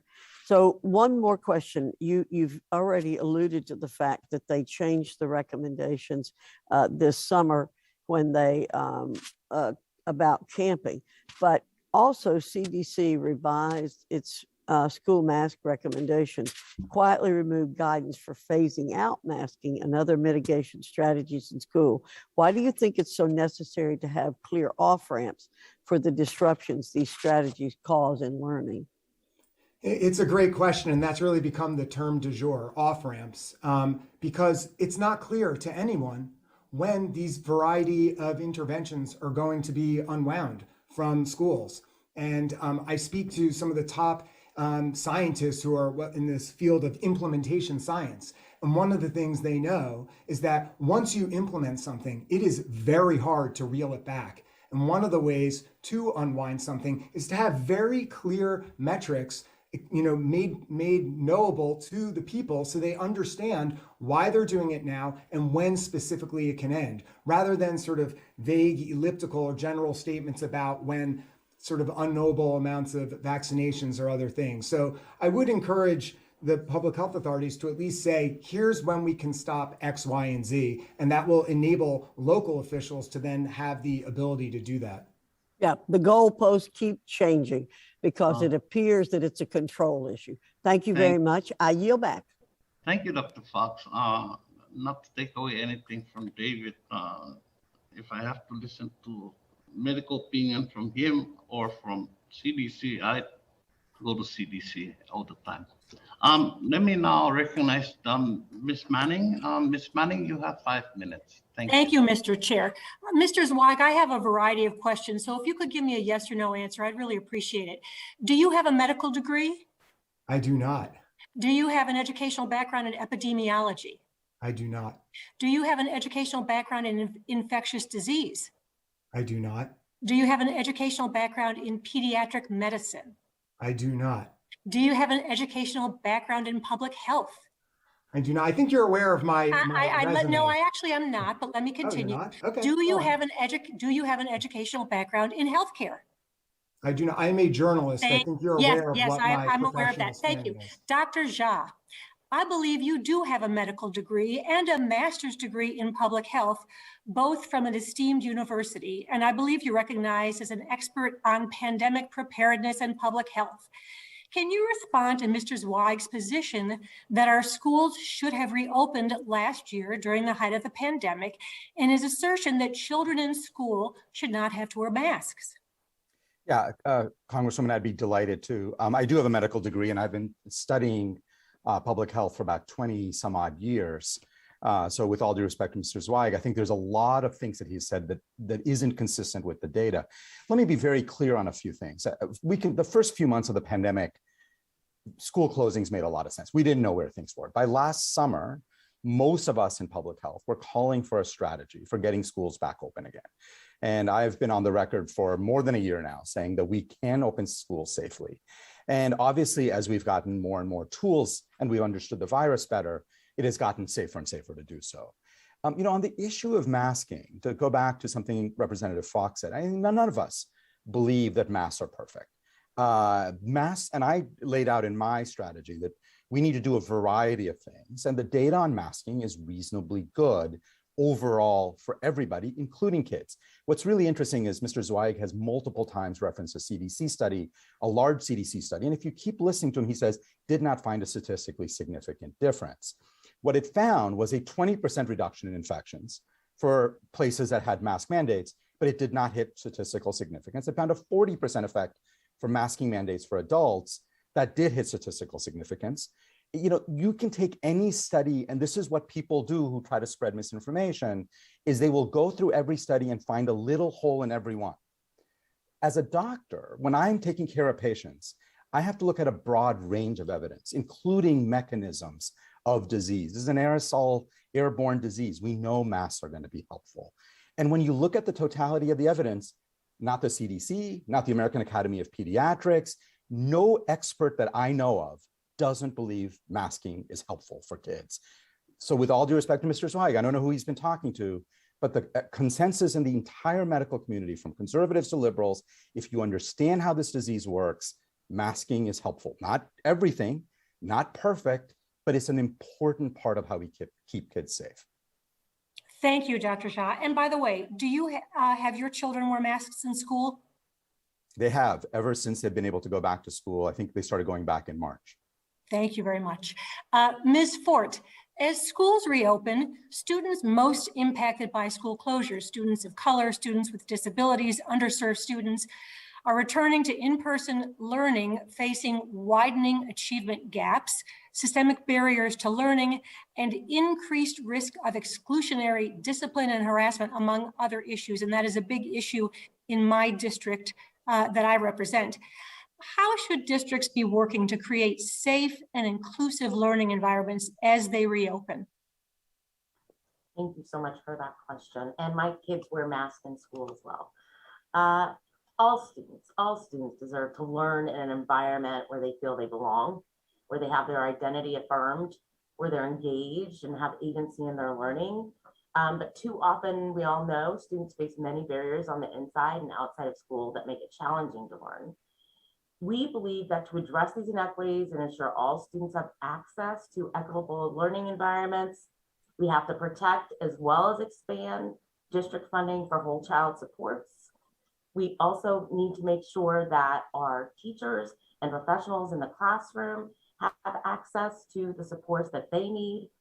And it's critically important that we invest in a coordinated district-wide effort, including working with community-based organizations to identify and proactively re-engage students who are offline, hard to find, or have left school altogether. And then my 1 minute left, we absolutely need to do something about the use of suspensions and expulsions for minor offenses. We cannot keep our kids feeling safe in school and have that agency and an affirmation of identity without it. Thank you, Denise. Thank you, and I yield back. And thank you, Mrs. Manning, for the outstanding questions that you asked. Very much appreciated. And now the gentleman from New York has been so patient. I recognize Mr. Baumann for his 5 minutes before I recognize our chairman, who could be the chair. Mr. Baumann? Yes, thank you, Mr. Chairman. Thank you to all the witnesses for joining us today. Some of you know, before coming to Congress, I worked in education for 20 years, had the privilege of being an elementary school teacher, a high school guidance counselor, and a middle school principal for 10.5 years. So I'm still very plugged into what's happening with our schools in New York City. As you know, the largest school district in the country, serving 1.1 million students. And I have a very stressed out, frustrated wife who's a second grade teacher who I love very dearly and try to support her as much as I can. Thankfully, the city did implement mask mandates and strongly encouraged vaccinations from the very beginning of the full reopening. And thankfully, we have positivity rates of about 0.27% across the city, which is excellent, even in a large school system where class size is way too big. Obviously, we want the rates to be 0, but that's a really good number. However, I've heard from parents throughout my district and across the city who are still very concerned about the Delta variant, who live in low vaccination communities with higher COVID rates in terms of the community spread, who really wanted a remote option for the safety of it, but also because some students, might be surprised, actually did well with remote learning because of social anxieties related to school. So I wanted to ask Dr. Jha what you think about a remote learning option going forward. Personally, as a former educator, I thought remote learning was here to stay, just to help with lower class sizes and some of the other issues that happen, particularly in middle schools. As you know, middle school can be challenging. So I wanted to have Dr. Jha respond to the remote learning piece, and then I have a follow-up question if we could get to it. Yeah, so Congressman, thank you. And New York City has just been doing an extraordinary job. Very, very complicated situation in New York. And, the schools some of them are very, very old. Again, I don't need to tell you, Congressman. I think they've done a great job because they've followed the science. And the science is they're getting people vaccinated. They're using testing. They're asking kids to mask up and adults, of course. It's working. On the issue of remote learning, it's interesting. So first of all, I think we all agree that schools should be open and in person full time. There are a small number of kids who do benefit from remote learning, and that should be a parent decision. And I think that's a place where either because they have specific health issues or they have other types of needs. I have generally believed that coming out of this pandemic, we've got to give people more choices. So a lot of talk happens about giving parents choices. I think on things that affect their kids and their kids only, it makes a lot of sense. When it comes to, not wearing a mask, well, it's not just about you, it's going to be everybody else. There, I think we've got to follow public health guidelines, but I'm pretty supportive of giving parents more choices on these issues. Absolutely. Thank you for that response. We passed the American Rescue Plan several months ago, which brought unprecedented resources to school districts across the country. What I hope to see, and I believe the chairman and others had hoped to see, is the hiring of more teachers to help lower class size. In addition, outdoor learning spaces have been shown to also have benefit as well, and alternative learning spaces in the lowering of class size as well. And although that is not in school learning. It is still in person and helps with the overall development of our kids and the social emotional development of our kids as well. So I wanted to just throw that out there and ask anyone if they had a comment on the benefits of outdoor learning opportunities, particularly in parts of the country where the climate is warmer for longer periods of time and kids can benefit from it. Anyone can jump in. Outdoor learning's fabulous. I pushed for it in my own village here at the beginning of the pandemic. Obviously, it makes everyone safer, and there's a lot of evidence that learning outside has other sort of holistic benefits. So yeah, it's a fabulous idea.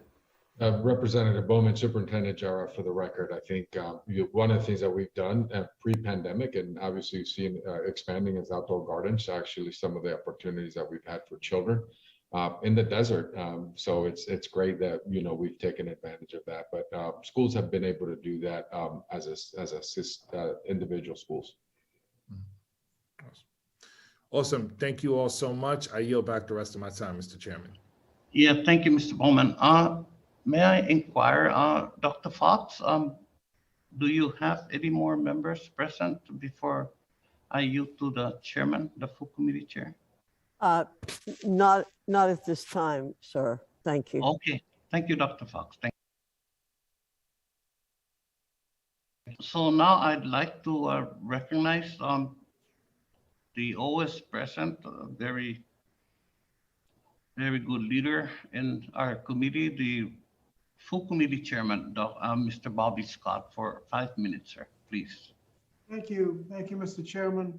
And I want to thank all of our witnesses for their testimony and ask first Ms. Ford if she could comment on the importance of student assessments to make sure that we get the data that we need to ascertain what inequities have been exacerbated by the pandemic. Thank you, Chairman Scott.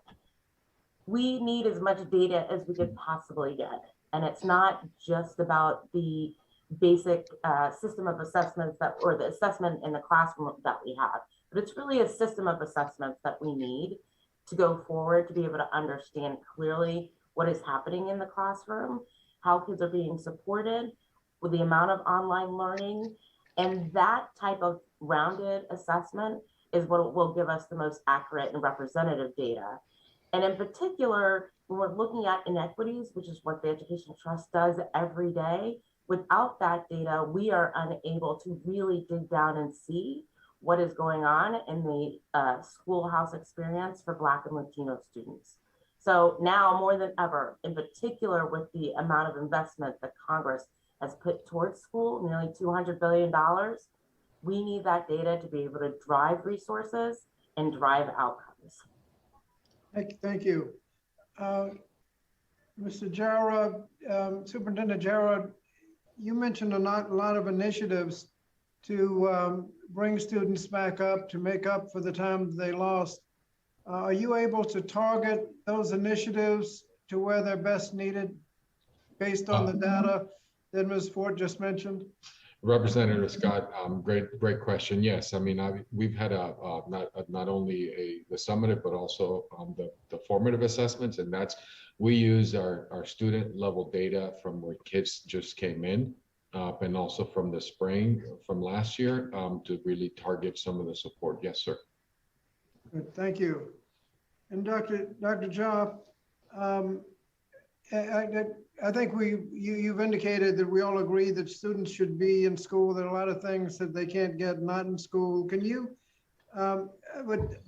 we heard in the opening statements that the Republicans have criticized the American Rescue Plan for not requiring students to return to school, safe or not. You've indicated that a return could be made safe. Can you say a word about what's wrong with parents having the choice as to whether the students should be masked or not? Yeah, absolutely, Congressman. Look, I'm a parent. I have kids in school, and I want to have a lot of freedoms about how I raise my kids. But there are certain freedoms I don't have. I don't get to send my kids to school if they haven't got the measles vaccine. I don't get to send my kids to school if they're not properly clothed. Again, if there were economic issues there, I might need some help, but there's certain set of requirements that I have as a parent because it is good for the public health of other children. Those public health rules that require kids to be vaccinated, for instance, against measles, protect my children in the school. So while we think individual parenting decisions are extremely important, we have always made decisions for public health that protect all the kids and teachers and staff in schools. Masking is very much that. It's not a personal choice. It's not just about you. It is about the toxic air or the infected air you're going to breathe if you are infected, and you're going to subject other people to infection. And this is why in public health, there is broad consensus. There really aren't very many experts out there who think that kids wearing masks is not a helpful thing. And that's why we all believe this. And this is not, as I said, not an individual choice, a public health decision. Thank you. And can you say a word about the social emotional learning that takes place when you're actually in school? Yeah, it's extraordinarily important. I saw in my own children that when they were remote for almost a year, I think it was incredibly harmful. But it's not about my anecdote. The data on this is very clear that for many, many kids, being remote was very difficult and harmful, to be very honest. And so the question isn't, nobody should frame the question as remote versus in person. We all got to get kids back in person. That's the right thing for kids, great for families. The question has always been, how do you do it safely? We have the evidence and science to do it safely. And I keep hearing people sort of set up a false dichotomy. All of us believe that in-person education is better for children. The key issue is how do we do it in a way that keeps kids and teachers and staff safe. Thank you. Thank you, Mr. Chair. You're back. Yeah, thank you, Chairman Scott. And also I want to thank all the members and witnesses for the questions. I'd be remiss if I don't finally it dawn on me, Ms. Fort. Now I remember you in our committee, and welcome back. So I now remind my colleagues that pursuant to committee practice, materials for submission for the hearing record must be submitted to the committee clerk within 14 days following the day of this hearing. So it's by close of business on October 13, 2021, and preferably in Microsoft Word format. The material submitted must address the subject matter of the hearing, and only a member of the subcommittee or an invited guest, a witness, may submit materials for inclusion in the hearing record. Documents are limited to 50 pages each. Documents longer than 50 pages will be incorporated into the record via an internet link that you must provide to the committee clerk within the required time frame. But please recognize that in the future, that link may no longer work. Pursuant to House rules and regulations, items for the record should be submitted to the clerk electronically by mailing submissions to edanlabor.hearings@mail.house.gov. That's edanlabor.hearings@mail.house.gov. Now, witness questions for the record. Again, I want to thank the witnesses for their participation today. Members of the subcommittee may have some additional questions for you, and we ask the witnesses to please respond to those questions in writing. The hearing record will be held open for 14 days in order to receive those responses. I remind my colleagues.